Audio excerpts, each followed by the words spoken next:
ఏమిటో కొంతమందికి ఇందాక నేను అన్నట్టుగా ఎవరైనా బాగుపడితే అబ్బే అస్సలు మనస్సు కుదురుగా ఉండనే ఉండదు. వాళ్ళు ఆత్మీయంగా బాగుపడ్డారండి. పాపంలో జీవించే వాళ్ళు కాస్త ఆ పాపాన్ని విడిచిపెట్టి ప్రభువుని నమ్ముకున్నారండి. సంతోషించాల్సిన సేవకుడు ఏం చేస్తున్నాడు తెలుసా? ఏడుపో అంటే అర్థం ఏమిటంటే, ఈ అసూయ అనేది దయచేసి గమనించండి, సాధారణమైన మనుషులకు మాత్రమే అనుకుంటున్నారా? లేదండి, గొప్ప గొప్ప సందేశాలు ఇచ్చేటటువంటి సందేశకులు కూడా కొంతమందిలో ఈ మాయరోగం ఉంటూనే ఉంటుంది.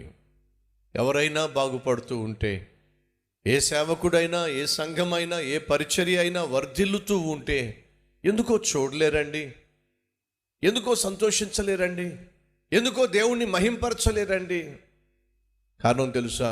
మాయరోగం, అసూయ అనే మాయరోగం.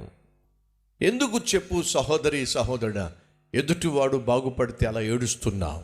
కాస్త మంచి వస్త్రాలు ధరిస్తే ఏడుస్తావు, బైక్ కానీ, కారు కానీ, ఇల్లు కానీ కొనుక్కుంటే ఏడుస్తావు, ఒక మంచి సంబంధం వాళ్ళ అబ్బాయికి కానీ వాళ్ళ అమ్మాయికి కానీ దొరికితే ఏడుస్తావు, పరీక్షల్లో మంచి మార్కులు వస్తే ఏడుస్తావు.